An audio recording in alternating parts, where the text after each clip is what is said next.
Hey, Sir Bones. Good to see you. Welcome aboard. I hope you're all doing well out there. I'm just sending the last of these alerts out, and I will be live. You know, I'm already live, but you know what I mean. Oh. How are you doing today, Sir Bones? You doing alright? You having a good one?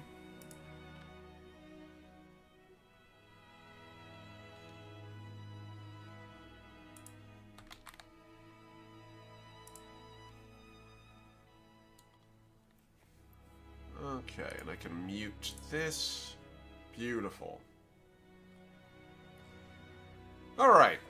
Thank you guys. Hey, good to see you, Paul. They're one of my incredible friend Ampersand Productions. You'd all recognize them from my TTRPG live stream campaign on my Unicorn Head Studios channel, Legacy First Flight, and also the insane number of awesome things that Paul has done. So please make sure you go give Paul a follow, subscribe, slap likes on their videos. They're incredible. Great, gonna be playing Space Marine 2 all day because Siege Mode just dropped. Yeah, I heard a couple people mentioning that Siege Mode had just dropped. So I'm excited. I've unfortunately uninstalled Space Marine 2, but I should probably reinstall it. It's a matter of choosing what gun to put to which of the games that I play, because I don't have much space on my PC. Unfortunately, having like 8 terabytes sounds like a lot of space until you start doing like actual art streams and video and YouTube, and it eats that space up real fast. Thank God. By the way, I just wanted to take a very quick little moment here and thank everybody who subscribed to my Patreon to help support the channel, as well as also recently donated to my Ko-Fi. Thanks to you guys. At this point, I'm talking with you also. We're just gonna go into the channel opening. Thanks to you guys, I actually managed to finally get replacements for my prior drive that died. And, well, I just want to say thank you all very much. I appreciate you. These are all thanks to you guys. 2 terabyte drives. Now I have redundancy. In case one of them fails, I'm not going to lose 4 years of art like I did last time, or in this case, up to 20. So, I appreciate you guys so much. Truly, it's very helpful. And again, I also apologize for this stream being a little late today. I was planning on having this at 11, but I was on the phone with the Medicare folks a little longer than I'd like to have been. They were great. Had nothing to do with them, it was all me. So, I'm a weird case. I posted a thing recently, by recently, like literally within the last 15 minutes, on Blue Sky about it, where it's like, I really am grateful for the opportunity to chase my career as an artist, and to pursue this passion that I want, because this is the skill set that I have. Like, I could pretend that I will be helping anybody by just doing a traditional grocery job, or like some throwaway minimum wage job that won't even pay enough for me to survive. And those jobs, by the way, are important. You deserve to be paid what you need to survive. I've worked those jobs. But my skill sets are all in creative work. And the unfortunate thing is I've chosen the least optimized method of getting there. Because, well, you know, that I think it's Frost who wrote the poem, you know, the way less traveled. Yeah, what he didn't mention is the way less traveled has a lot of ticks and thorns on it. But, you know. So, anyhow, there's a lot of anxiety around, like, getting by in that capacity. And so, it does mean that I need to rely on Medicaid in order to, you know, deal with my health insurance. I don't make enough to file taxes. I'm under the minimum income rate for taxes. So every year taxes come up. As someone who worked those jobs for so long that I'm used to paying taxes and getting tax refunds, I can't even get a tax refund because I'm under the minimum amount. I don't even have a W-2 to file. So I'm self-employed and I don't make enough money to generate the forms necessary to get anything. So basically, tax time, everyone starts talking about taxes and I start getting anxiety because I'm doing the right thing. I'm not filing a tax return because I literally don't make enough money. But I will admit, it was nice getting a tax return. So little stuff like that. I'm not going to bore you guys with this. This is all my life. This is all my anxieties. This isn't the therapy session. This is another OMNI Draws. So thank you guys so much for your patience. We're going to be working today on a little bit of TTRPG art for my Legacy First Flight TTRPG system. And for those of you who are curious, Legacy First Flight, my faster than light tale in the world of tomorrow. But to get there, I do need to thank my incredible patrons, Ampersand, Atlas, Heinrich. Ampersand's in the chat right now. Thank you, Ampersand. Love you, buddy. And likewise, my incredible Tier 2 patrons, Necronomius and Souls Rolls. You guys literally pay the bills. Also, a huge thank you to all of my incredible friends who helped me get through recently the death of my backup drive. So, thank you guys so much. I do also have a Ko-Fi in case anyone is interested. Let me just, here we go. Copy that. You can support me on Ko-Fi, and you can also support me on Patreon. Patreon is probably the better place for actual long-term sustained income for me. And eventually my goal is that anyone who's on my Patreon at any tier level, whether that be tier 1 or tier 2, or if you really want tier 3, if you got that spare dosh and you want to throw it at an artist, you will get access to all my TTRPG works for free. And likewise also, that means like the finished books when they're done. As well as also, you will gain access to all my webcomics 2 weeks earlier than everyone else. So, okay, shilling over, work now. So for those of you guys who are familiar with my Legacy First Flight TTRPG system, it is an indie space opera TTRPG, and I'd say it's roughly sitting in the scale of complexity of games like Savage Worlds, Dungeons & Dragons 5th edition, not quite, maybe 3.5, somewhere in there. It's not quite as dense as Pathfinder or Starfinder is, for sure. So the system isn't rules light, but it's rules simple. The whole thing is built around like everything's attribute roles. Everything. And it's designed to be what I would call a forgiving system, so long as you manage it. It is a death spiral game, so as you're injured, you actually lose health. But, I'm going to start drawing here. General rule of thumb, the game is designed to be played, and it's not vibes-based, like it has actual structures around it. I'm going to hit this so you actually get, like, proper work here. It isn't vibes-based or anything, but it is designed where you and your friends are able to play the game and you can kind of approximate what you need, and the roles are designed to accommodate those simple, like, approximations. So, yeah. It's a pretty fun system. I've very much enjoyed it. And we're going to be working on some NPCs, since our players are going to be landing on a new planet very shortly. And I want to draw some of the things they're going to fight, some of the folks are going to fight beside, the whole shebang. What are you all up to today while I'm doing some doodles? I'm just going to draw a general humanoid today. Nothing, like, too insane. Namely, I'm focusing on, like, 2 particular factions in the setting at the moment. So, the region my players are playing in. Also, again, I'm just going to take a little moment. I apologize if I seem a little frazzled today. Again, I literally just got off the phone with Medicaid and Medicare. For the record, I'm going to be covered. Just making sure everyone's aware of that. That's really, like, the best possible news. But I still have a lot of anxiety about it. So I'm still kind of coming off of that. It'll take a bit for my brain to settle. So apologies if I seem a little bit more than usual. Anyhow, my players are currently in the Avanti sector of our Milky Way galaxy, about 400 years from now. And they're currently dealing with a dispute on a common ocean world. The common oceans are a communistic society in the literal sense. They gather in communes, interstellar communes, where basically each little, like, village and settlement of a couple hundred people is more or less fighting to survive, and they sort of rely on their neighbors for that.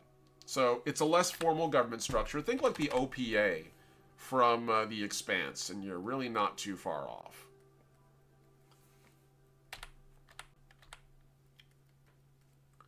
And the other side is the Joint Syndicate Authority, the JSA. And those guys are kind of like a more corpo state style civilization. So like the Weyland-Yutani Corp of Alien, that kind of thing. If you think about it like that, you're not too far off. Continuing putting off my art so I can play Funny Giant Space Guys game. Yo, that's valid as hell. I'm gonna say something I'm gonna say something that I don't think enough people say. Getting inspiration is just as important a part of art as like the actual pen and paper side of it. I can feel that I have not read a lot of books in the past few years. Like, I really have not. And I can feel the drain on my cognizance. So, like, playing video games, reading books, watching TV, that shit gets people inspired. So, yeah. I think that's an important part of the creative process. Alright, so here we go. So we've got ourselves a pretty decent humanoid shape. Today I'm going to start off with some combination Corsairs. So we've already drawn a couple of them in the past. We've drawn an Orname Bruiser, which is one of the sub-factions. Let me just sort of put that on there. So Orname are one of the 8 playable species in the game. All of the sapient creatures in the game are playable. So I didn't like the idea of being like, you can interact with these species, but you can't play as them. I think the second that a game master or like a system designer does that, it inherently leads to you sort of othering those species, which I think isn't a good thing. I think that's where like a lot of the anxiety and the struggle, Shrike Brawler, another one of the 8 playable species. I think one of the struggles that we've had with like a lot of modern games that have kind of come from the old guard design school is that they don't often provide a good representation for a lot of their, like, different factions, for a lot of the different creatures, because Dungeons & Dragons, you were always meant to, like, kill goblins and orcs. They were never meant to be really playable characters initially. They were meant to be an adversary to overcome. And I sort of put that in the Tolkienese school of, like, how they handled a lot of their early design, where like the orcs in Tolkien aren't supposed to be like just funny monster meme guys. They're supposed to be, well, literally like servants of the devil, metaphorically speaking. They are literally servants of evil. They're born from the earth. Like, they are not a natural life form. And they sort of got like humanized as time went on. And I think that's a great thing, for the record. I'm not saying that that's not a good thing. I'm saying that the games were not designed for that, because they didn't design the species for that. And it shows. I think it shows very much so. That a lot of the species, for the longest time, had some, like, let's be real. Have you ever read, like, the 3.5, or, like, God forbid you do the advanced D&D reads of like the old species? That shit comes off really whack. Like the original origin of half-orcs is like, oh yeah, almost all of them are the result of SA. And I'm like, really? That's a take, I guess. And so like, there's some really gross stuff in a lot of game dev, but I think a lot of it comes from you never intended for that to be a playable species to begin with. You never intended for them to be inhabited by humans. They were always meant to be adversaries. And so as a result, we have this like really uncomfortable dynamic where a lot of these characters now are actually just recently starting to get developed. I'm actually, like, I'm Puerto Rican, so I don't have the same cultural background as a lot of like the Mesoamerican people that are, at least in the current edition of D&D, the orcs seem to be built more towards, which I, for the record, don't think is a bad thing. As a Hispanic person, I would much rather see positive representation, even if it's Flanderized to a degree, than no representation or negative representation, as we've often seen. But I do feel very much like it's the halting first steps of something better. But that's something I'm trying to avoid in Legacy. I want my characters, my playable species, to all feel playable from the get-go. That's part of the damn point. I want people to want to play as these species. And so I didn't want to make any species that weren't playable, because then I think we fall into those traps of, well, if they're not the playable species, we can just assume they're all NPCs, that they're all bad guys, and, you know, I don't like that. I did not ever want that in this game. It also kind of flies in the whole motif of my game, you know, in the face of the whole motif, where it's like, hey, it's not just about murdering and shooting people. Like, it's a big galaxy. There's a lot of different kinds of adventures. Not all of them are mass murder. And frankly, I think some of the better ones aren't. So, at the moment, I'm making an Avanti soldier. A more generic humanoid Avanti soldier. There's like about, let's see. There's Anazali. Human. Synthetic. Origami can fit into a humanoid armor set because they can actually shift their physiology around a bit. Those are like the most obvious, and the Acris have a vastly different physiology. So they really don't quite fit into that as neatly. But I want to have like a general human aesthetic first, because that's what we are. We are humans. And as a result, it makes it easy to just sort of like go, okay, this is how their armor paneling, how their armor designs work. And then I can adapt off of that to a more non-human physiology. If and that makes sense. So these guys are not made to be like super scary. They're basically volunteers. All of them. Almost all of them are volunteers. It's just sort of the way their civilization works out. They do their best to help out their people, and some of them are like, yeah, I want to defend my little, like, communes. So they'll join militias, and they'll fight and serve and do their best to try to help. They're hardly, like, professional warfighters. They are trained. I don't want to make it out like as those at the Common Oceans don't have, like, competent security. They do, but it's just not, like, insanely well funded like the JSA, which is basically a corporate state, right? So we're just going to sort of break these armor panels up a little bit. There we go. And I'm just going to slide that in there.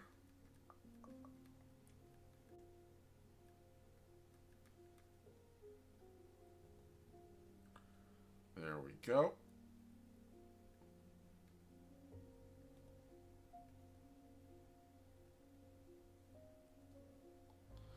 Cool. So we've got some like very basic armor. I didn't like that design. We're going to stick with the more muscular style armor setting.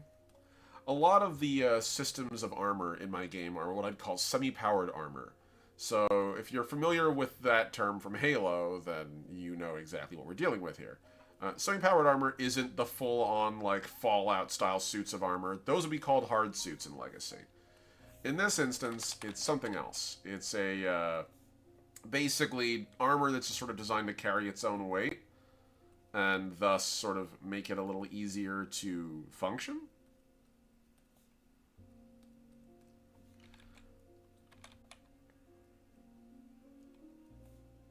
There we go. We sort of have that back there. Cool. So we get like a very simple set of like artificial muscles. They're not too expensive. They're not too like expansive. They're literally just designed to sort of like, okay, they can support the plates of armor. That works.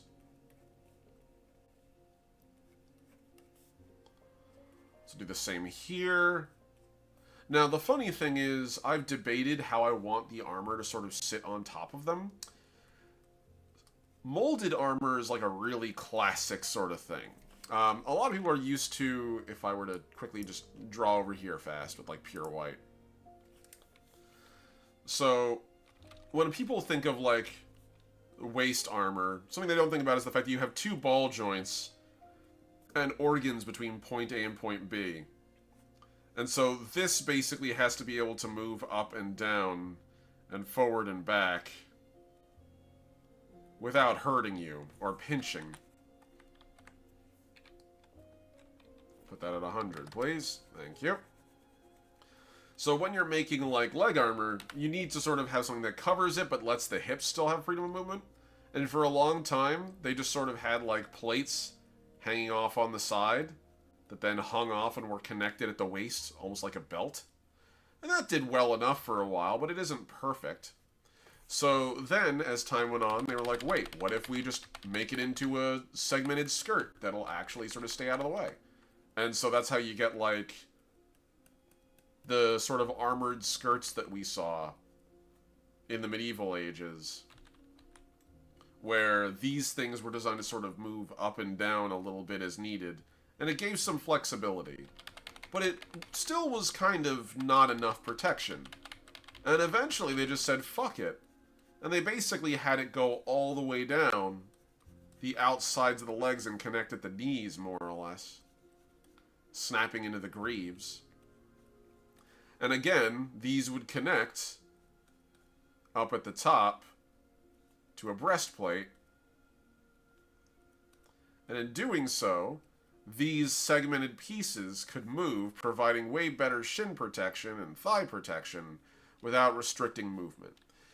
So the real trick is something like this would be ideal for the common notions, who don't really have a lot of, well, let's be real, money and like prestige. So I think that's what I'm going to kind of go with here, where these are sort of like stapled into this area. They're kind of connected up at the top. And that allows a degree of flexibility. But I don't want them to look too good, because I want these to look a little bit more like ramshackly. Because they are. They are actually ramshackle a little bit. They're kind of put together by like whatever scraps they could print out using their matter printers. And basically 3D printing. And we'll still have like normal clothing underneath. So like, you know, sort of connect that there, connect that there. So that gives us a nice sort of like floofy pair of pants. Probably cut it down even further, actually. There we go.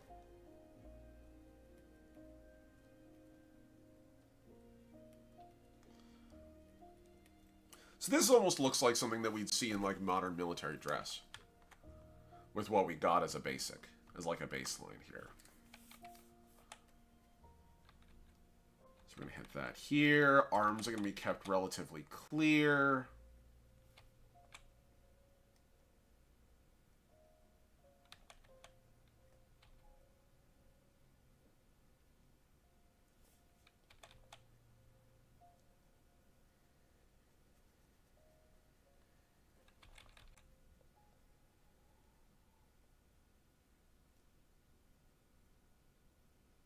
Here we go. Cool.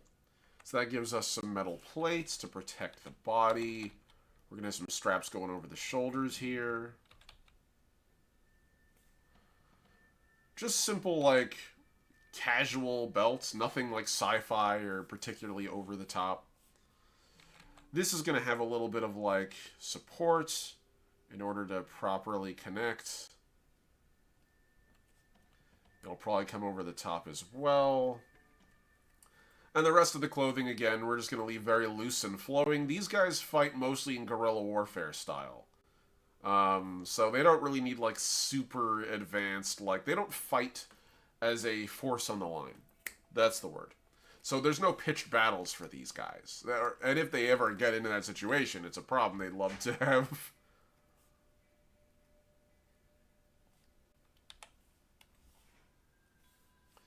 So down here, I'm going to have some simple greaves. Something that probably comes up and over the top of the leg, I think. Probably our best bet. Nothing too intense.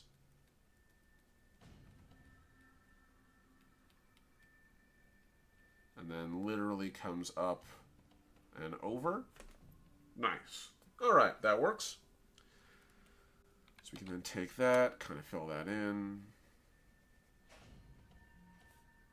Do the same thing here. So right now we're just doing the simple blocking layer and working off of that. I do want to give them helmets, but I don't want to do, like, just normal helmets. Again, a lot of science fiction helmets are designed to be very streamlined and made to look like they were sort of purpose-built. I want more of a Rebel Alliance kind of vibe. And so I'm thinking something that looks a little messier. It's kind of, again, a little ramshackly. It's designed for a specific function to sort of do what it needs to do. So I think, like, literally something that would be put together in someone's garage. So let's go down here. I'm going to change the gesso layer to a darker gray so we have, like, a view we can work with. I'm going to save this so I don't lose any progress. I've had enough memory issues this month.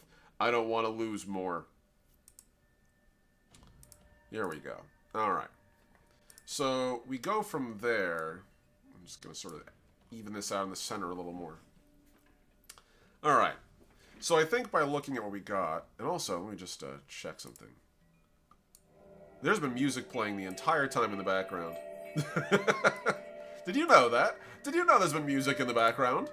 Of course you wouldn't. It's been muted for a while. Let's go with, I think that'll be fine. Yeah, that'll be fine. Okay. So if we go with our gear here, our general design, I'm going to go all the way up back up to the top here. It's going to be clothing. I'm going to put the helmet on top as a separate layer. I often do because the helmet actually sits over the neck, and I want the neck drawn properly. So if we go with the design I'm thinking of, something that's more like a mask, like a hockey mask, kind of.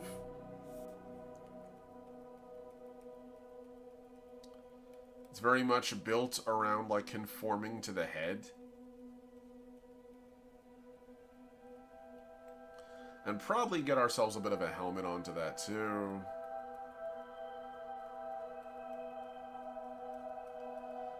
So we'll round it out. We'll round it off a little more at the top. Okay. So round that off a little bit more. I really want, like, a chunky kind of optical thing going on here. And a little asymmetry. So I think what I'll do here is I start to fill this out. You want to protect the face a little bit.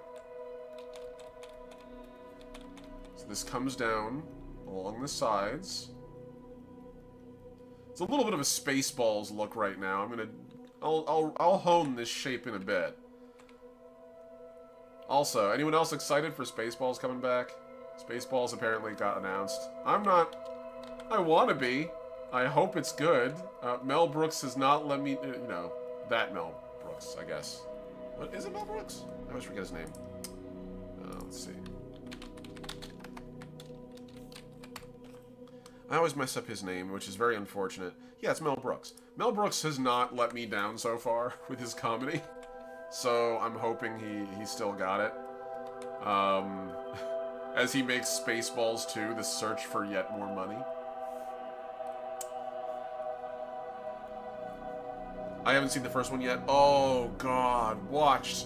Go watch Spaceballs. It's so damn funny. It really is. It's one of those things where, like, yes, there's a couple of things that are a little more dated than, like, it is, you know, now, than we would hope for now. But it's still great stuff. It's very funny.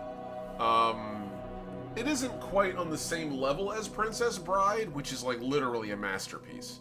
It's a masterpiece of cinema. But it's a great satire. It does such a good job. Okay, so let's take this down here. I kind of want to break up the silhouette a little bit. So let's do this. I kind of like the idea of almost having, like, earmuffs as a separate thing.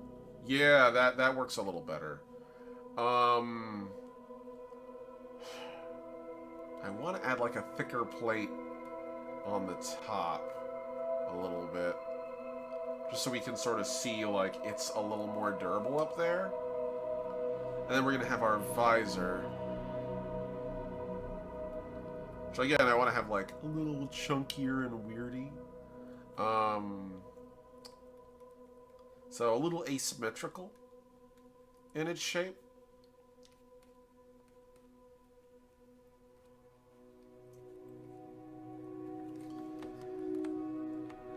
It's not looking bad.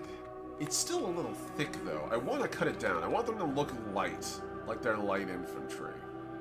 So we'll do that. We'll take this down a little bit more. There we go. Okay, I think I got it. I think I got the shape. But yeah, seriously, go watch Spaceballs. Go pirate it if you gotta. It's really good. It's really, really good. It's a classic.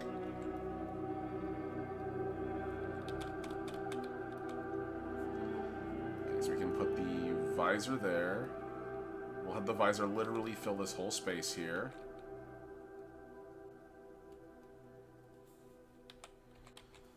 Okay, cool.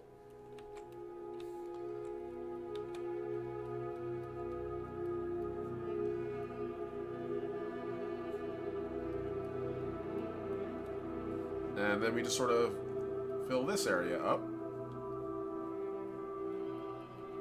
Okay, let's start doing some light and shadow, eh? Do this with a very fine 10%. We can start getting a little bit of, like, actual shape on this thing.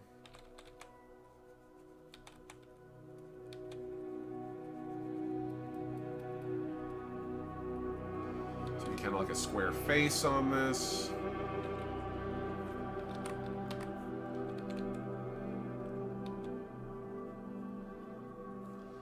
We're gonna block out that visor, the actual, like, shape of the eye holes in there.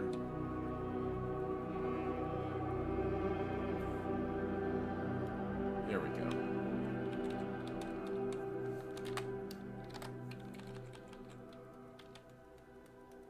So now we're going to need to start getting some actual color in on this very shortly. And I really want something to thicken out that neck. I want to put like a cloth or something. Let's put like a sash. Sash. That'll do. So let's take this and we're just going to 75...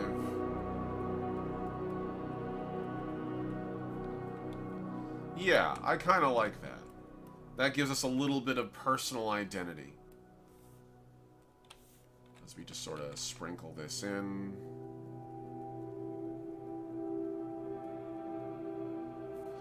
And you just sort of take that.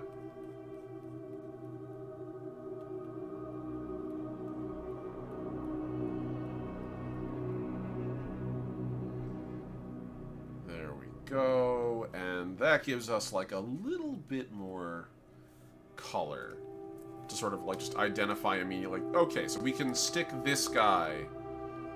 We can stick this guy in like whatever faction we want by just changing the color of his sash. So you just turn the sash on and off. And carve the edge of this off here. Beautiful. Okay, and now we get on the helmet.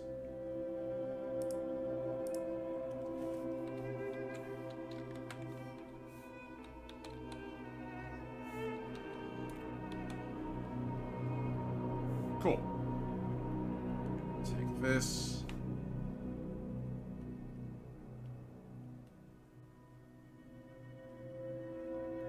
So you have this very blocky kind of look to it. It looks very homemade.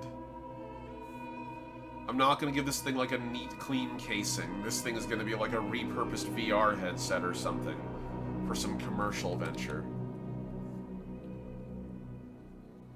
The armor's kind of hacked up and sort of made to work with it.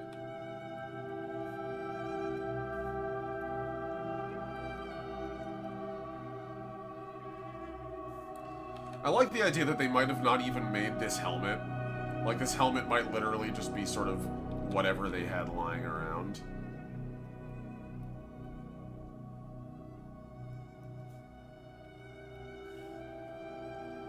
It could literally be like a racing helmet or something.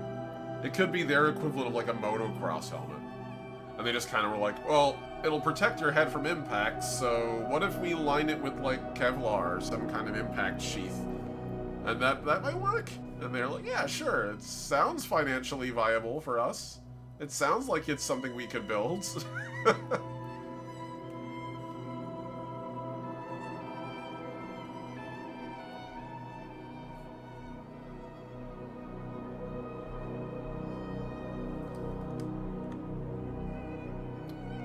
Alright, so we got a pretty decent design here. I also kind of just want it to look a little ugly. I'm not gonna lie. Like, I don't want this to look neat. If it does, I've missed the purpose. These guys look like a resistance force. And that means they've kind of got, like, whatever they can get their hands on. So, industrial masks for mining, repurposed as gas masks. In a way, what I'm kind of making is like modern anti-protesters. Like militant anti-protests, folks. If you ever seen when folks are out there opposing the cops and the cops are shooting tear gas, you can tell the ones that are actually trained and coordinated. Because even though they're wearing vastly different equipment and gear, they still bring like consistent things, right? So like, you'll see, because there's like gas grenades being thrown, you'll see guys running around with, like, traffic cones and, like, water to drown it with. You'll see guys with, like, wooden shields lining up to defend against the wall of encroaching cops. Like, you'll see these things, and these folks might not be able to, like, make this stuff at the same quality level as, like, the military-industrial complex, but they're throwing together what's necessary to survive. And that's kind of what the Common Oceans are at their heart. They're people just struggling to survive. They're not perfect. They're literally they're not even like professional trained soldiers. Most of them are farmers, or just like standard house workers, or just like, you know, maintenance carpenters, environmental techs. Standard like they would be service workers in any other economy, except that they don't exist in like what we almost said a natural economy. They don't exist in a capitalistic structure, so they don't have the same economic structure as we do. But by all other assertions, they would be peasant class. So, like the helmet visor thing, thank you. It's like a pretty solid design, I think. There's a part of me that's like, I debate putting like something there to divide that. Yeah, that looks fine. That looks fine. Because we've got a silhouette going here pretty good. The ear protection is literally going to be like ear protection of like a classic sort. They literally just took like earmuffs to suppress sound, probably for industrial purposes. So that way, you know, they can handle the shock and the blasts of being in combat, which is not fun. Because we've got a pretty solid silhouette here. Again, in our clothing, have these thick belts. Whenever I draw NPCs, I try to like think about why they've gotten where they are, how they've gotten where they are, how their equipment is designed based off of what they have. And so for the Common Oceans, a lot of their more like aggressive militant side is in direct opposition to the Joint Syndicate Authority, which has largely used their corporate wealth to kind of crack down on them, to exploit them. They are a colonial power, and they're very much treated as such in the game. These guys are the folks the colonials are exploiting. And so they use the tools that colonialism has used to enslave them, or to contain them, in an attempt to fight back. So these guys, I like the idea that this might be made out of, like, mining equipment, primarily. Most of this equipment would be likely used for mining, I would say, like, heavy metals, or rare earth minerals, or even, like, particularly valuable, like, chemical cocktails, or even just managing waste management. I often think about a song that, a song that you'll hear occasionally, like, from time to time. The Chemical Workers song. God, it's been a hot minute. See if I can recall it off the top of my head. And it's go, boys, go. They'll time your every breath. And every day you're in this place, you're 2 days nearer death, but you go. Yeah, it's the Process Workers song. And, like, they talk about how they're literally shoveling gypsum, and they're standing in knee-deep cyanide, and, it's a real-life horror show. It's based off of the mining protests that occurred, in the UK and in the US, and a lot of the opposition that it took to finally get, like, basic workers' rights in the US was these people literally going and dying. And so, the Chemical Workers song. Yeah, you know that one. It literally is called the Chemical Workers song, if you look it up. It's like one of the oldest protest songs that I'm aware of. It's been around, like, in one form or another for a while. I think Great Big Sea did it, is the name of their band? I can't remember. Yeah, it's an Irish folk song of some kind. Actually, no, it's a British folk song, I think. Let me check.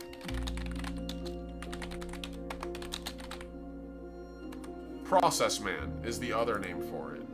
That was just released in 1995. Interesting. That's about the same time as a lot of the protests that were going on across the UK. Sting wrote a similar song, The Black Seam, about the coal workers' revolts and the struggles that they had. And so, like, that's kind of where these guys are. They're basically just using, like, mining equipment and stuff to oppose those who would otherwise be exploiting them. So I figure that's all their gear. It's just like mining safety equipment, but they, like, make homemade Kevlar pads and, like, ceramic plates, and they install them on top of it in order to make themselves safer in the firefights that they deal in. In a way, it's really just another hazardous environment for them.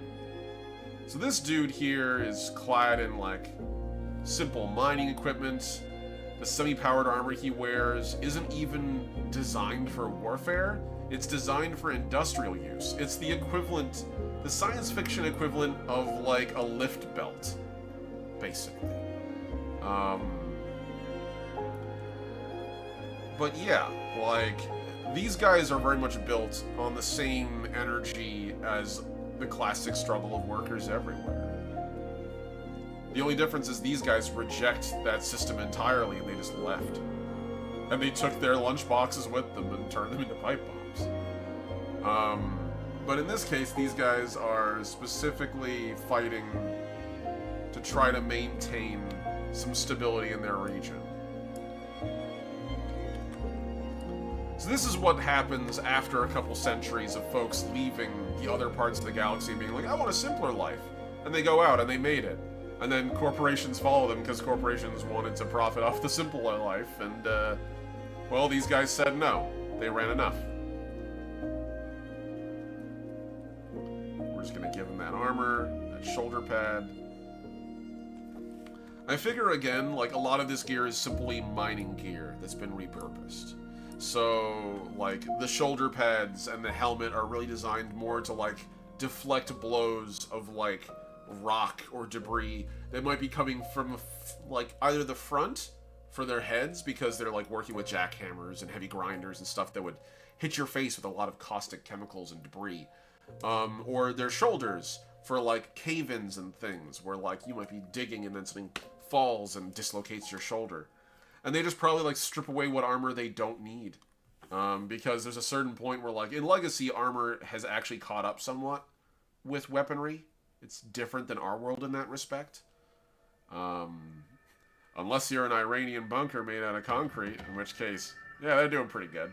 But, in this particular instance, armor in Legacy, generally speaking, has caught up to what the rest of the universe, to, like, what arms can dish out.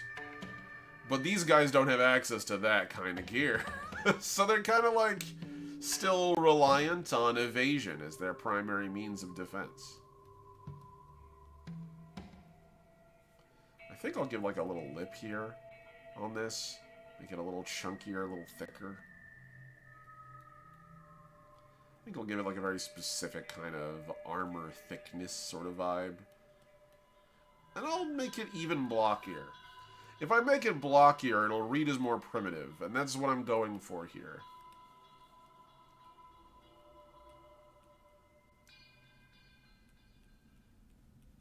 There we go.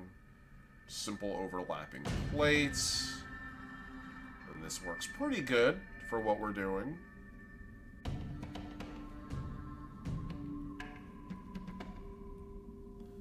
Yeah, I actually really like that. That's very simple in its structure and its shape. It works good. I'm gonna add like one extra segment onto here.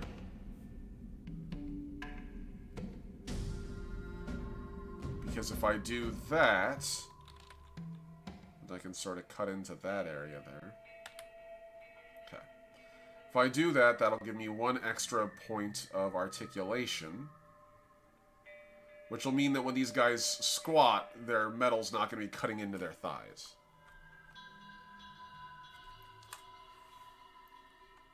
Okay, yeah. We're going to make this a little blockier in the front. Basically, if someone looks at this armor and their first thought is hazard stripes, I've done my job. That's the goal here. Visible rivets. To make it clear these are made for industrial purpose. And it would make sense that they would keep them, because then if they're like, oh no, the armor plating on this part's been damaged and needs repair, they can literally just take a simple rivet gun and just, or a power drill, like a lug nut. Like, yeah, those are like lug nuts. So they can just get like a simple power drill and just pull it off, throw them away. Go grab another set. Slap them on, like as fast as swapping a car. Swapping a car's tires.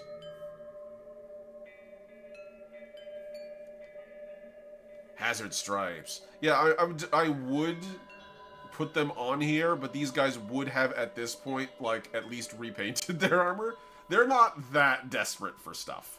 Now, there is a sub-faction in Legacy known as the Guilders. They are literally miners and industrialists. And they're the folks that basically do the backbreaking work that makes space colonization, space exploration possible in Legacy. And so for them, they literally are a workers' union. They literally wear their work colors. Like, they wear their hazard stripes and stuff. So that's kind of the idea with them. I'm going to sort of have like a simple mechanism here, locking these two together. There we go. And then there's like a strap underneath there, and there's a strap on the top. Cool. Nice. Alright, so we got ourselves some pretty decent stuff. Again, clothing's going to be simple and loose. I do want elbow pads and knee pads. This isn't just my inner Mike Ehrmantraut going like, you gotta wear your safety gear if you're gonna go out and do shit. But in this instance, it makes sense. In combat, you often dive and slam and throw yourself around. And at least knee and elbow pads mean you're not going to blow out your joints the first time you go into combat. So I might tuck those arms in on the cloth there. Just a little bit. Just a hair. So I can get some knee and elbow pads in. If I do that, I lose a little bit of that really cool flowing clothing look, but I get a little bit more like industrial pragmatism out of these guys as a result.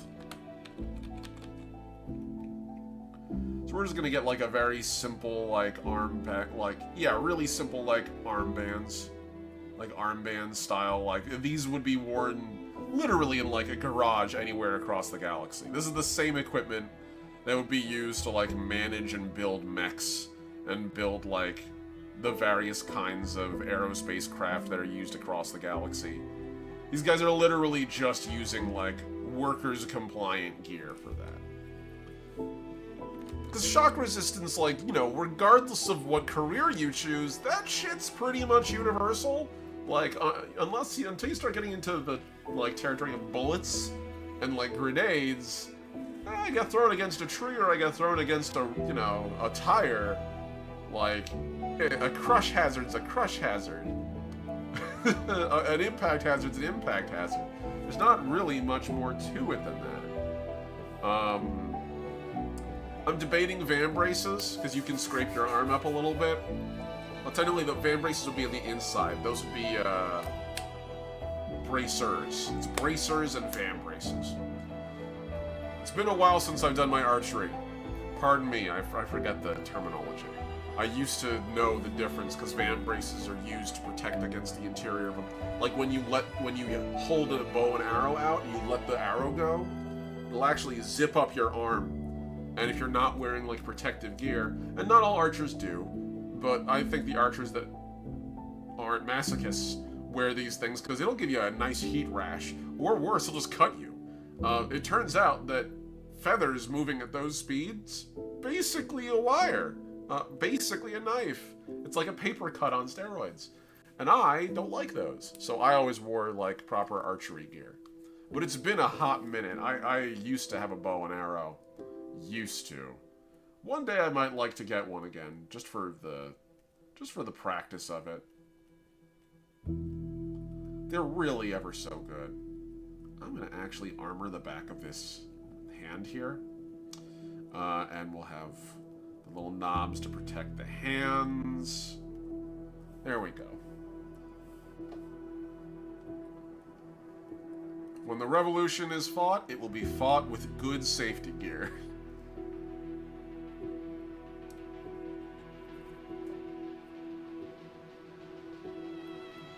So kind of like that then, I guess.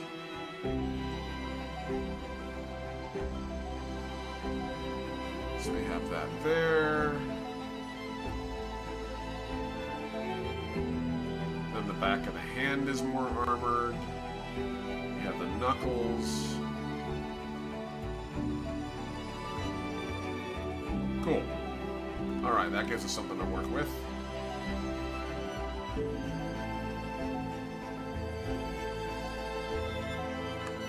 Cool, so we've got some pretty solid gloves here. We've got some pretty, like, rugged equipment, generally speaking.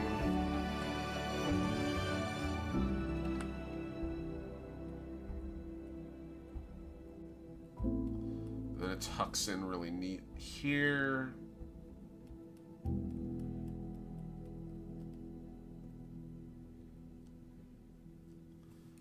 So we got ourselves our clothing, we got the cuff on that. And again, it's tucked in neatly into your safety equipment because you want to do that. We're gonna leave, I think I'll leave the forearms bare. We start to get to that zone, right? Where like some equipment is useful, some equipment isn't. And this is where we get into the dynamics of when you're designing an enemy in a TTRPG. Something I think that you should consider is the dynamic of protection versus mobility. This often comes down to what type of environment a fighting force will live or exist within. So, if you're a fighting force fighting a pitched battle, you want, arguably, more armor, because in pitched battles, that's more of a classic two forces clashing. Mobility is useful, yes, but your likelihood exposure to direct danger skyrockets. Whereas if you're a guerrilla fighter, your ability to take bullets is less relevant than your ability to move into position quietly and kill something before they shoot back. This can be applied to fantasy as well. It's sort of the D&D ideology of like why rangers can only wear medium armor at most, and usually wear light or hide armor. Why only fighters and like paladins and clerics really wear heavy gear, because they're a frontline combatant. Their whole shtick is that they walk onto a front line and they are the line. They get hit as a career, whereas everyone else doesn't. And so the less armor and equipment you wear, the faster you can be, the more nimble and agile.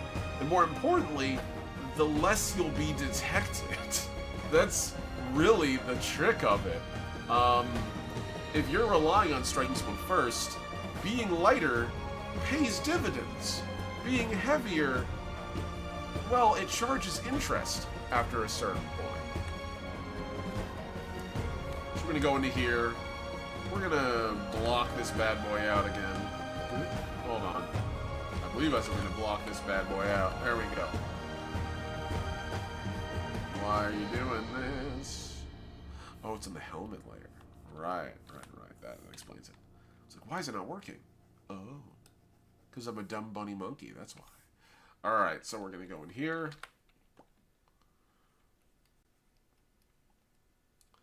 So I think I'll just do like a simple slanted helmet for this.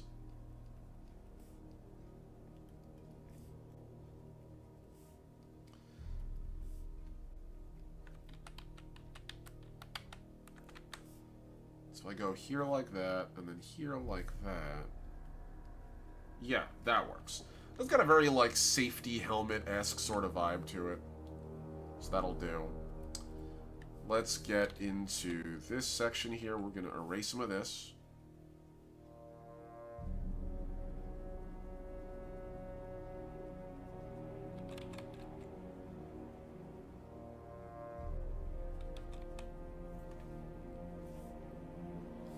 We're going to go over it with a little bit of a darker shade. In a second.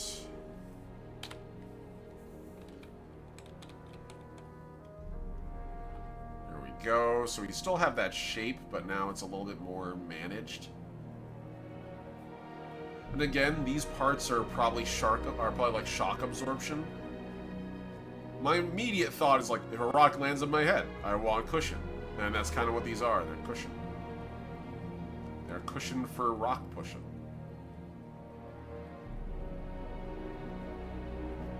There we go. Cool. And again, much like the rest of the plates on the armor, I figure they're designed to be swapped out at speed. Just in case I get shot in the head, you know? I want my armor to have a safety feature where I can swap my gear out, please. Oh no, someone shot and compromised my helmet.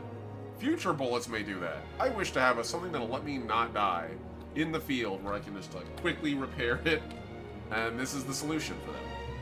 It's like, yeah, no, these tools work fine. They do what they need to do.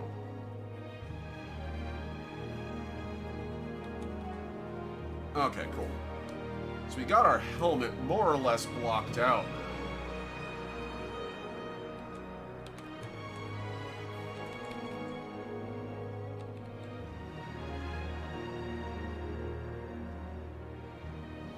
And then we're going to get in here, handle those earmuffs.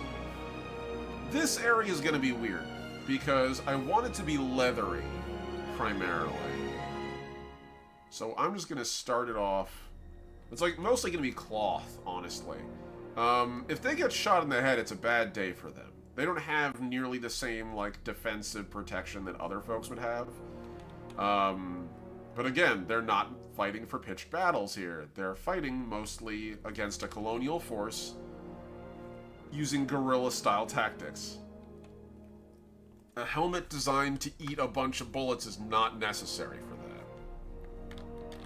They still can. They can get into a firefight and they're not going to die. This is semi-powered armor. This would be also called a combat harness in Legacy.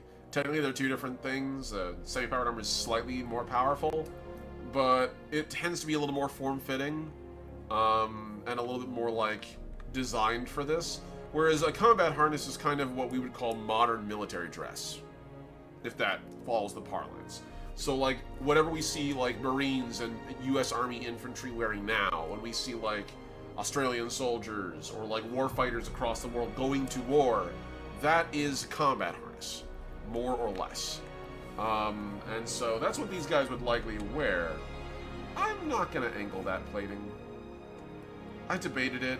Maybe I do, maybe I don't. It's one of those, like, I want to, but I don't.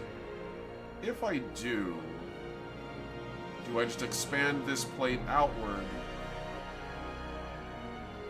and just make it one solid block? Maybe I do. Maybe that's the solution here that I'm missing.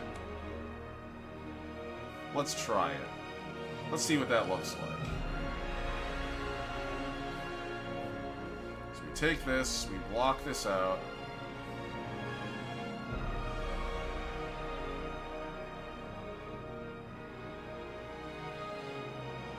Okay. I kind of like that. That works. Yeah, that works alright. That works fine. We're going to take this here, slide that out. We don't want it to be too far out because we want people to be able to move their arms. And having like big metal plates that get in the way of that isn't very conducive. So worst case, I cut this down a tad. This is all in the helmet layer. Fuck me. Well, we can fix that. We can actually X that. Put that on the clothing layer, above that, on its own separate section. Cool. That'll do. And then we can take that, go into our clothing layer. Beautiful, beautiful, beautiful, beautiful. Beautiful bean footage. Let's go. Okay, that feels a little better. So I'll need to angle that plate there. We're gonna pull this down, merge down so that it's clothing again. Save it, because I've done a fair bit of work. If I can impart any advice to anyone out there who's getting into doing art, please, especially if it's digital, save relentlessly. Trust. You will thank me. Save all the time. If you think, I've saved recently, save again. Just trust me on that. You'll want to save as many backups as you can. It will pay off, and you'll want to have done it. When it becomes relevant, you will thank your lucky stars that you didn't lose 7 hours of work because you didn't properly back up your data. You can send me your thanks. If you want, you can subscribe to my Patreon, and maybe that'll actually help. But in the meantime, save your shit all the time. That tip's free. Feel free to tip me back on my coffee, though. So, like, as a rule of thumb, this armor is really just made to sort of get by. Now, the big thing I'm looking at here is this. This area here. There is an armored groin plate. I'm just going to put that out there. It's not going to be a full-on cod piece, but there's definitely something there so that if, you know, primarily if, like, a stray bullet hits there, or someone runs in and they, you know, swing a baseball bat, or a rock just flies up and hits you. Somebody kicks you in the junk. I don't want to be immediately mobilized in a firefight. It's a great way to die. I'm just not sure if I want to draw that. And so my thought is, maybe these guys... Maybe we change the way the sash works. The sash is okay. Let's put another thing over here. Let's put, like, a groin belt. I'll be saving every 3 seconds? Yeah, nah, I'm constantly saving. Idea. I don't know what it's called. I'm gonna look this up fast.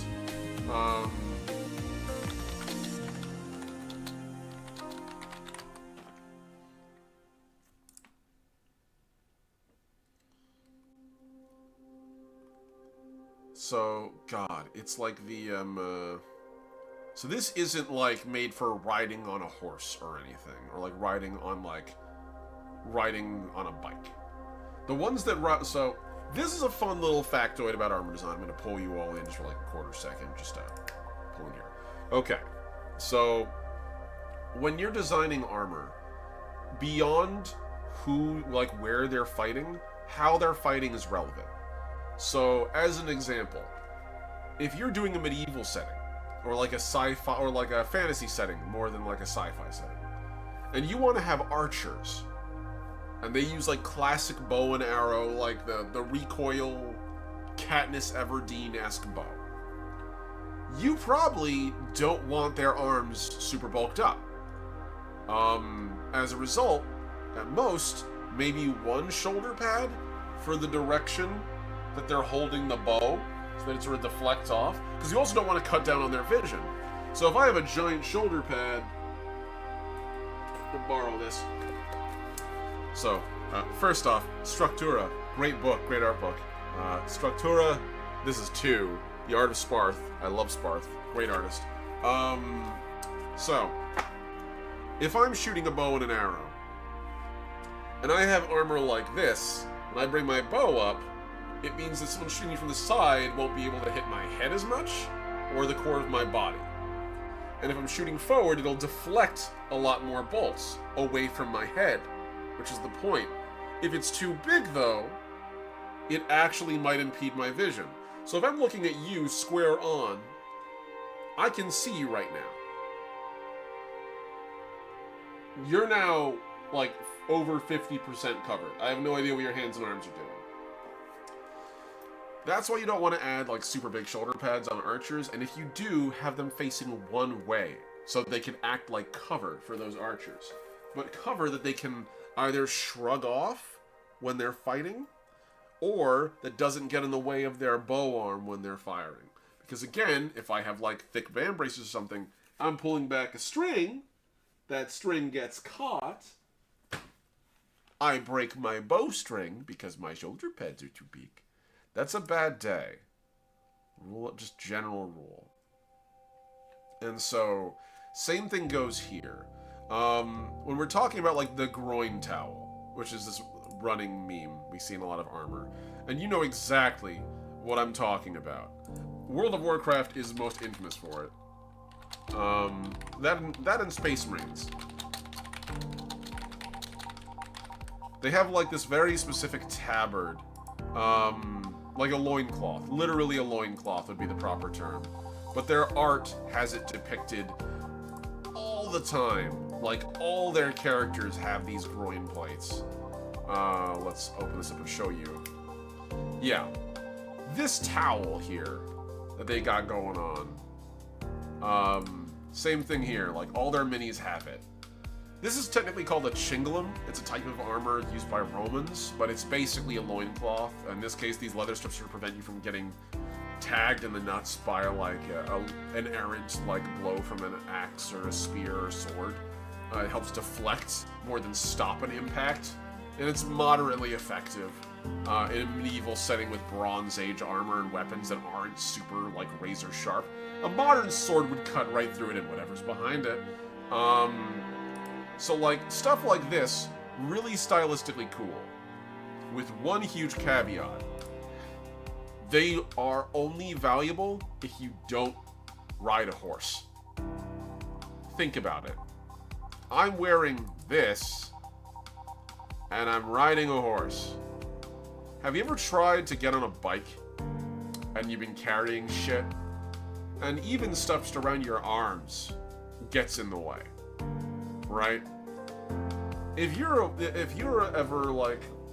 woman, or you've ever worn a dress, no shade for my cross-dressers out there, you know, getting on a bike with a skirt or a dress is a vastly different experience than getting onto a pair of blue jeans or shorts. It's why women developed the mechanism of riding side saddle for horses. Because when you're wearing a big hoop dress, that's a little fucking harder to pull up and tuck under you so you can straddle a horse. Well, if I have a giant crotch towel, a giant loincloth right there, that's gonna likewise make getting on and off a mount more difficult. So, as a result, that's where I have to think about how do these guys fight. Fighting on ground in cloth is not a bad thing. I wouldn't want it to be like a super long thing. I don't want it like down to his knees, but like maybe just a little bit like over here, just to like sort of obscure. But if he was riding a vehicle, it suddenly changed it. Lamenters, yes, you did recognize the Lamenter art. And so like, those loincloths aren't a bad option, but like depending on what you're fighting and how you're fighting, it's not as viable. It's really better for like line infantry in a fantasy setting. But if you want something moving really quick, don't have something that when someone is sprinting and they're pulling their feet all the way up as they run.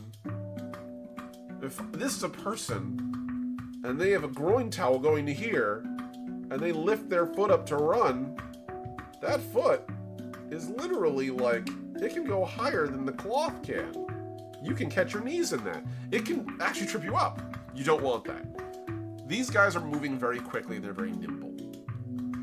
I might just leave them with a groin plate and just suffer.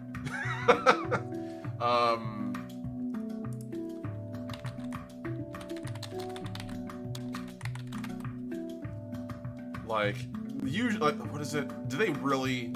Is that really what it's called? Oh, I'm so annoyed. I just looked it up. Groin armor module. I'm so pissed off by that. I'm so pissed off by that.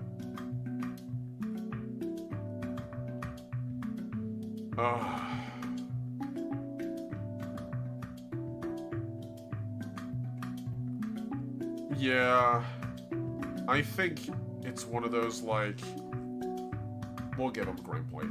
We'll give him a groin plate. It only makes sense. Let's do it. Alright. It's just literally a cup. This is literally under their clothing. So, we'll just have this be, like, normal clothing. And we'll just, like, yeah, they got a cup under there. They don't want to die. They don't want their junk to, like, you know, get tagged. I don't want that. Again, I don't want that. That would be a very bad day. So they have this, sort of harnesses up underneath there. And then we sort of just have it tuck under.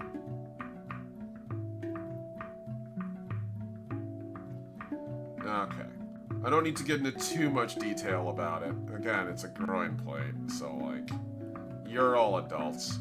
I don't need to draw the anatomy for you. You know what's under there. You know what you wrought.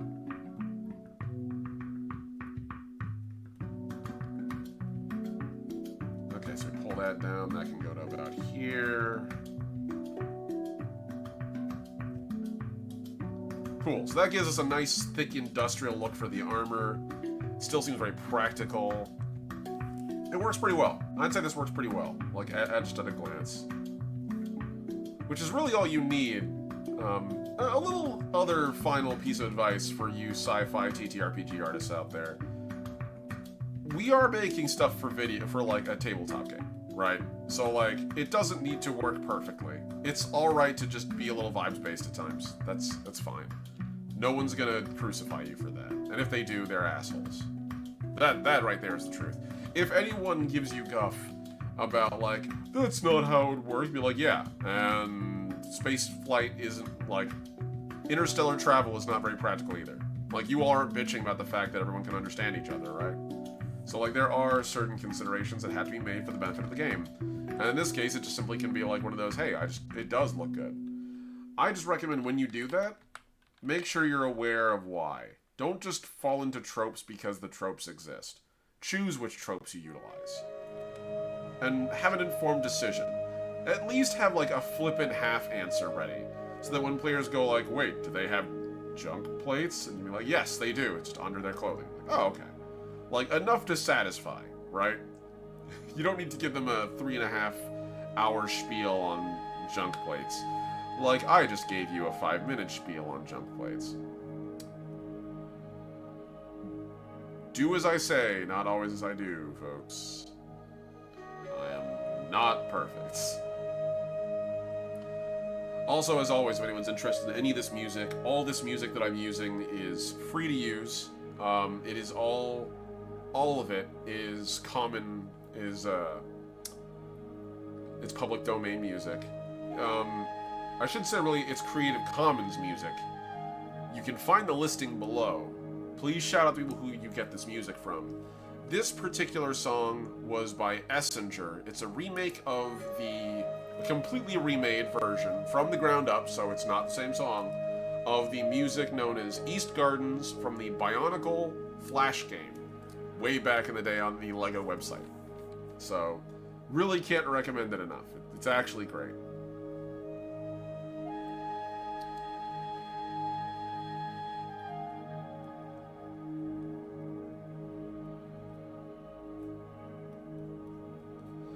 we take this and put this all the way through.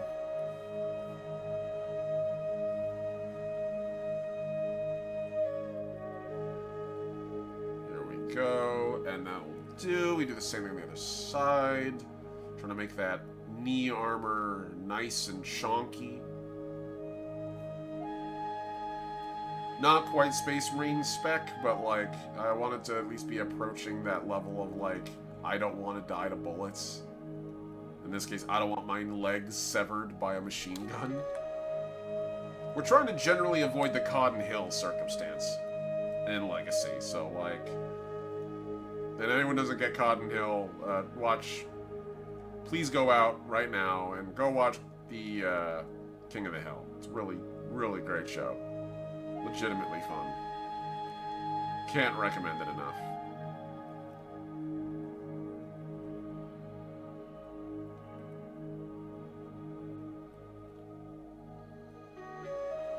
There we go. Okay, cool. So that gives us something to work off of. Cool, cool. Alright. So we've got a pretty solid design here, I dare say. As far as the boots go, we need boots, and also the rest of the pants. Boots and pants, boots and pants, boots and pants, boots and pants. We need boots and pants. So we're gonna have knee straps here. Again, we're gonna have it sort of come out. There's gonna be a strap on the other end of this.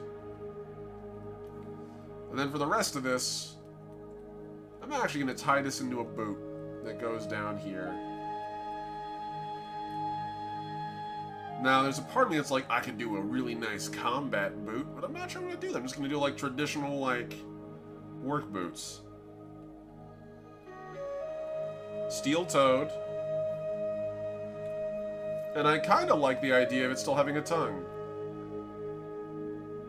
There we go. So we can actually see, like, it's got the actual ties going up.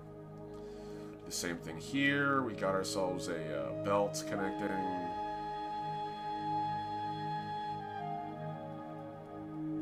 And then we have the boot starting about here. If anyone's ever worked in a work boot, you know how thick those things are. Those things are durable. They are chonky. They are made so that if I drop a hammer or a saw or an axe on it, I'm not going to instantly lose my feet. I'm not going to instantly lose my toes. So we'll literally do the same here. Give it a tongue. There we go.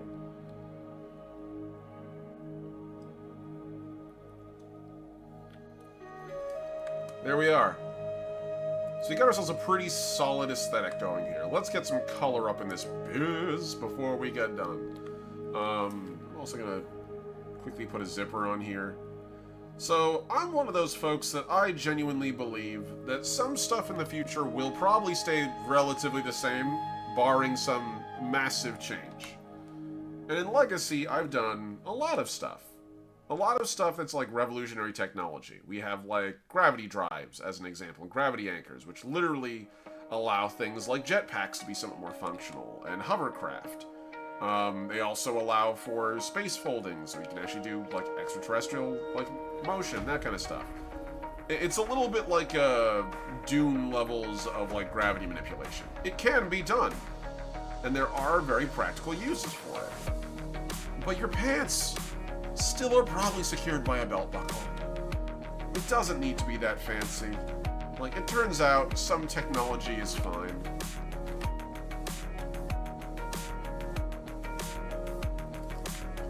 Alright. So as far as colors go, the Common Oceans have a very specific aesthetic for their colors, like their color swatches. I'm not even gonna put the sash on this bad boy. Will I? Won't I? Nah, I will not. I will draw both. We need to get on the underlayer here fast. And I'm just gonna add a little bit of like 45. There we go. So we're just gonna add some clothing here. Have a neck that sort of goes into that. There we go. We're all good. Cool. So now we've drawn all of this. We're going to save it. Let's get some basic color splashes going on here. Some simple, like, color work done. So combination colors are almost always universally, and we can just check the bruiser here. So turn off the trooper. We have leathers, we have reds, we have whites, and we have grays. They are very simple suits of armor and equipment. The Shrike Brawler does the same thing. This one has a little more yellow on it, but it is basically the same dull reds, dull grays, and like bright reds as a highlight. Usually paint splattered on there, like literally just thrown on. It tends to work pretty well. So let's start with the leather.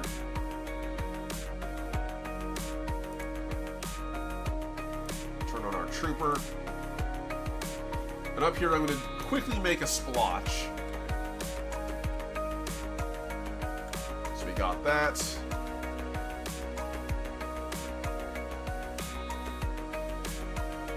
I'm just making myself a quick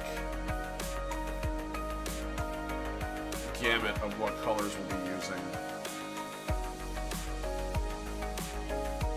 That'll do for the leather. Let's go to our cloth.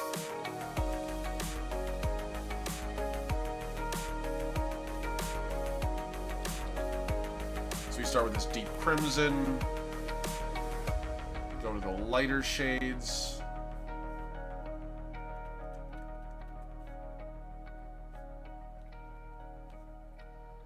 And we're going to go to the darkest shades.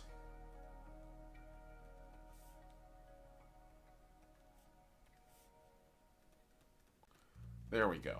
And by limiting the amount of color exposure we can get in this, it actually prevents us from getting too far away from like the baselines. So I'm going to grab this very fast. Is that the right color? Yeah, there we go. A little more beige than what we had.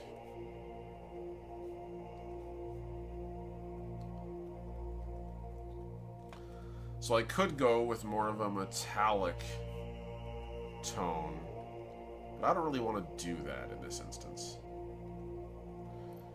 Except for the plating. We need to do something about the plating.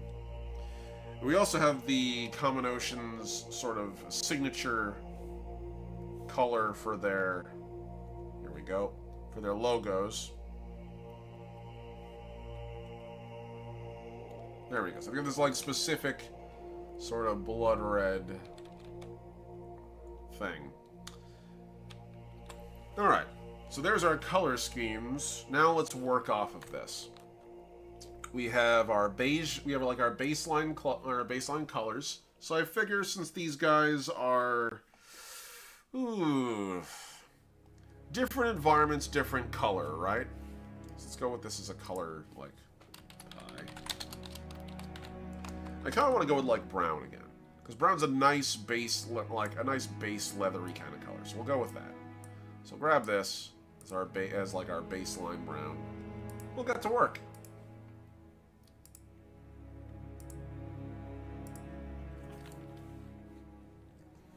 I'm gonna put this as an overlay.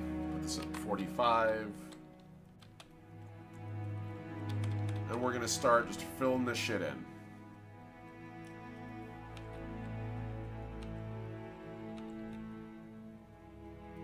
I figure all the undergear and stuff is probably leather.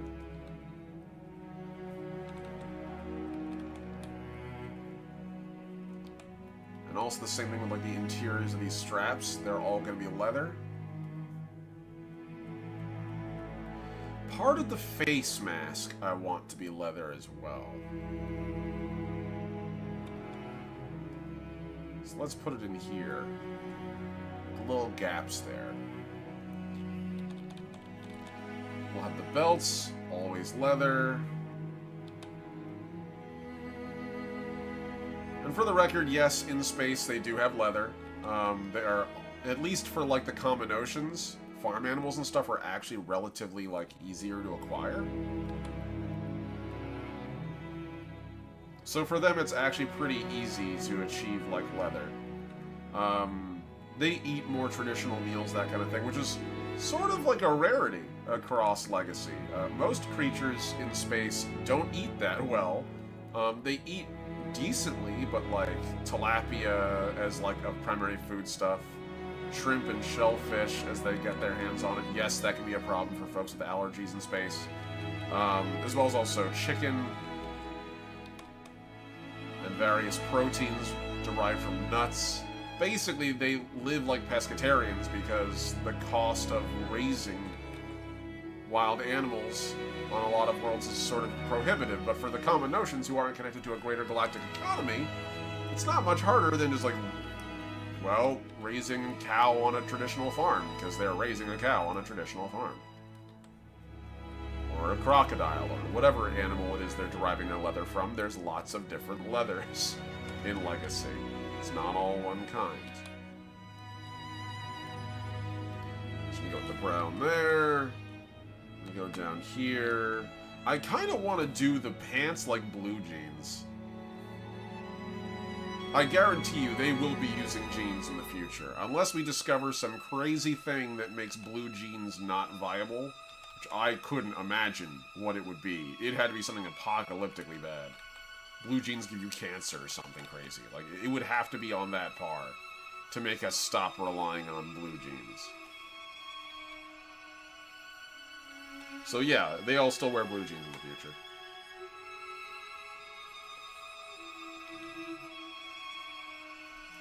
Alright. So we got that. And I think what we'll do is I'm just going to add a little bit of red on here. We'll go for the cloth being red.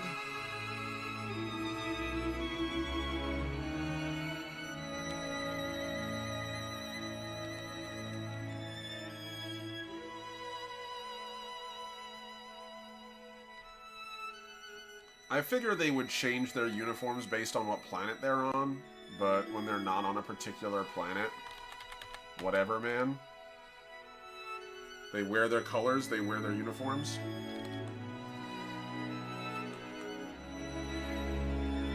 The armor, I kind of like the idea of just leaving it metal. And I really want the musculature here to be either gray or... Man, it's tough. I think what we'll do is we'll go with like a baseline metal and then go off of that.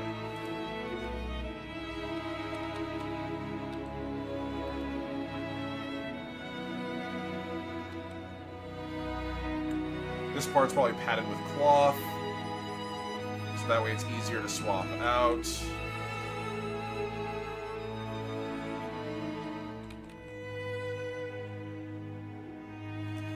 So you gotta start. But there's one thing I definitely want to do before we end the stream, because I'm about to wrap it up. We're gonna do the eyes. You gotta do the optics, guys. They're important. They're pivotal.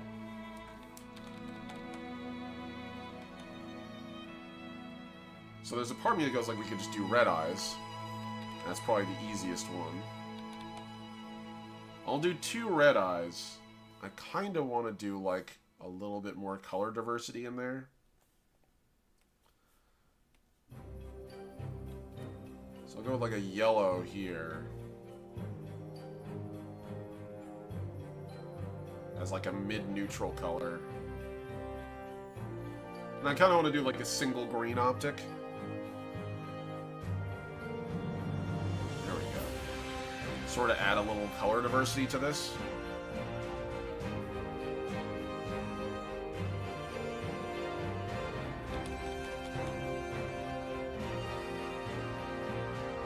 Start off with that.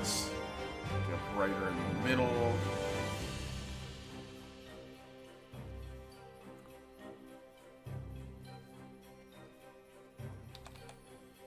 Same thing here. This will give us the effect of light.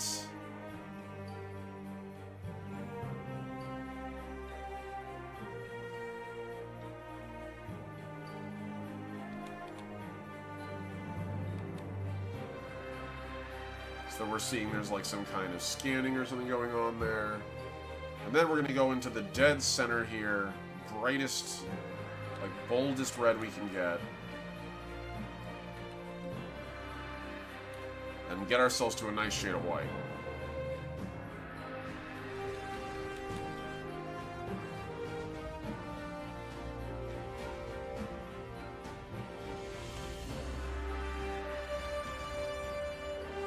And that will give us a little bit of a focus to work on. I kind of want to leave the green without a white. I think what we'll do is we'll actually take it further down to make it even dimmer.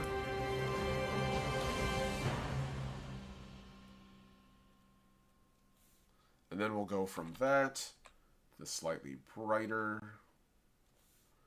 And then the center will be that light, that brighter green. It's a little bit of like a paler glow. Yeah, I like that.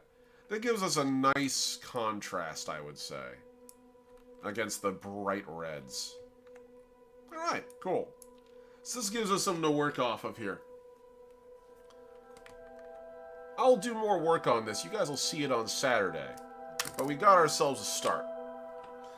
And again, thank you to everybody who tuned in today. Truly, I appreciate all of you. You guys are incredible. Again, my incredible Tier 1 patrons, Ampersand, Atlas, Heinrich, thank you so much. Likewise, my Tier 2 patrons, you guys are incredible.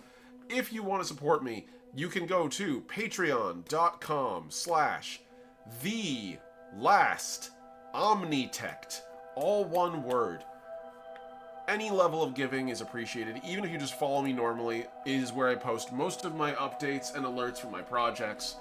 And more importantly, you also can gain access to my webcomics there 2 weeks early. Thank you guys so much for tuning in. I appreciate you, especially today with the late stream and the anxiety going on with my medical stuff. So, you guys are great. Thank you so much.